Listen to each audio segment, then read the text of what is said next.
자, 오늘 아침에도 신문에 88 대책 집값 상승 부추겼나 서울 아파트값 0.32% 껑충 뛰었다. 그래서 주 단위로 가장 많이 5년 만에 뛰었다. 그래서 정부가 빌라 등을 사들여서 매입 임대하겠다 하지만 괜찮은 집은 부족하다고 난리다. 전세가도 다시 꿈틀꿈틀하고 있다. 이런 보도가 나왔습니다. 자, 이거를 갖다가 또 틈을 타가지고요.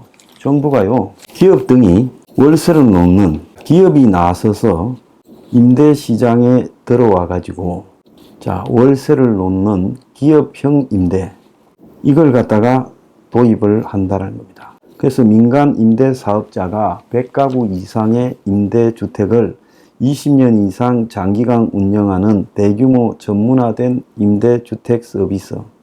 그래서 이걸 2035년까지 10만 가구 이상 공급하는데 이 주체가 건설사, 자산운용사, 보험사들이 부수 업무로 주택 임대 사업을 영위하도록 허용한다는 거예요. 그래서 임대사업자의 장기 임대 운영에 장애가 되는 임대료 규제를 완화해줘서 임대료를 많이 받을 수도 있게 했어요. 그리고 임대사업자의 취득세, 종부세, 법인세 등을 규제를 완화해줘요. 그래서 경찰서를 갖다가 리모델링 하면서 이제 경찰서 지어주고 또 그 위는 임대 아파트를 짓고, 제가 이런 걸 하라는 게 아니라 정부 공공시설을 다시 리모델링 하면서 원가주택을 하라고 했지 않습니까? 그런데 원가주택 대신에 그야말로 임대주택으로 정권이 방향을 잡았어요. 어떻게 하는 것마다 이렇게 희한한 짓거리를 하는지 모르겠습니다. 그래서 노후 청사를요, 공공임대주택으로 리모델링해서 거기에 월세 받는, 즉 민간 기업이 들어가서 월세 받는 행동을 한다는 거예요. 자, 기업은요, 이익 앞에 무자비하고 양심이나 도덕이 없습니다. 기업은 양심과 도덕이 없어야 하는 것이죠. 그런데 그런 기업들, 특히 바가지 잘 세우는 좀 질이 안 좋은 것이 건설사, 자산운용사, 보험사잖아요. 이런 데 보고 임대주택 사업을 대량으로 하라고 해서 그걸로 주택 공급을 메꾸겠다 이러는데, 자, 보증금 떼일 전세 사기 당할 심려는 없지만은 임대료가 비싸면 그걸 어떻게 누가 감당합니까? 그래서 기업형 임대가 활성화되면 그야말로 임대료는 높게 책정될 수밖에 없을 거예요. 기업들이 이윤을 갖다가 자기들이 어디 자금을 운영하는 것보다 높아야 이 사업할 거 아닙니까?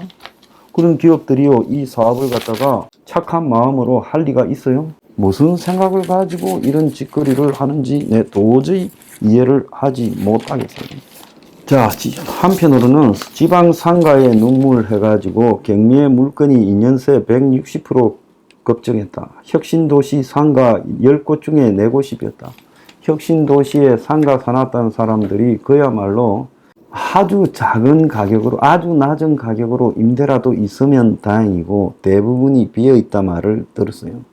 그래서 전국 곳곳에 중소도시에 공공기관 이전해놓고 혁신도시라고 아파트 지어대고 해놓고 거기 밑에 상가들 다 지었지요. 그래서 상업용지 비율을 갖다가 과도하게 책정해 주는데, 혁신도시에 공공기관 하나 옮겼다고 인구가 늘어나고 갑자기 소비가 늘어나고 그렇습니까? 결국은 인구는 그런 거 해도 다 감소하고 있어요. 공급은 과잉이고. 경매 물건 10%만 주인 찾고요. 지금 이커머스가 대부분인 상황에서 누가 그 혁신도시에 사는 사람이라고 오프라인에서 물건 삽니까? 자, 경매 물건이 나와서 앞으로 혁신도시에는 이 상가들이 그야말로 헐값도 아니고 똥값이 될 겁니다. 이 서울도 마찬가지예요. 서울도 지금 곳곳에 부신지에 상가들이 다 비어가고 있어요. 지방은 오죽하겠어요? 자, 법인세 쇼크. 법인세가 거두어지지 않으면서 코로나 첫 해 이후 4년 만에 최대로 그 법인세가 줄어들면서 상반기 재정 적자가 103조가 됐다는 거예요. 그래서 기업 실적이 나빠지면서 세수가 급감했다는 거예요. 올 들어 6월 말까지 정부 총 수입은 296조, 정부 총 지출은요 372조. 그래서 통합재정 수지는 76조의 적자를 기록했고, 여기에다가 정부가 지출해야 될 각종 사회보험료 등까지 포함한 관리재정 수지 적자는 103조 4천억이라는 거예요. 자, 법인세가 감소해서 국세 수입이 대폭 줄었는데 1월달부터 6월달 사이에 국세 수입이 168조 6천억으로 작년보다 10조가 줄었어요.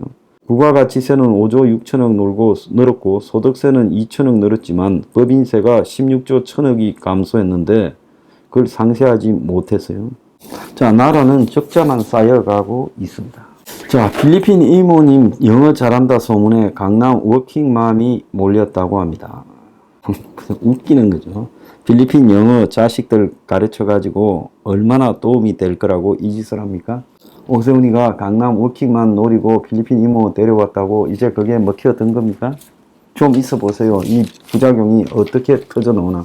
자, 공장은 지방이라고 수도권 식당에만 취업하는 20대들이 있다는 겁니다. 20대 숙박 음식업 취업이 60만 명에 육박하는데 최저임금 오른 서비스 일자리는 급증하고 몸 고된 제조업은 기피한다는 거예요. 자, 단기직이죠. 음식점이 오래 일하는 거 봤습니까? 고용의 질이 저하된다는 거예요. 그래서 난 젊은 사람들이요.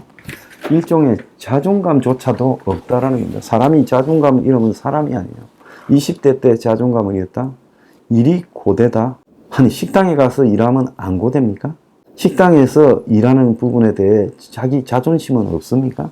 앞으로 살아가야 될 이 나이가 20대, 30대, 40대, 50대, 60대, 70대인데요. 지금부터 그렇게 서비스하고 알바직 해서 살면 앞으로 70대 당신 인생은 어떨 건지 생각을 해봤습니까? 그때까지 안 사고 갈 겁니까?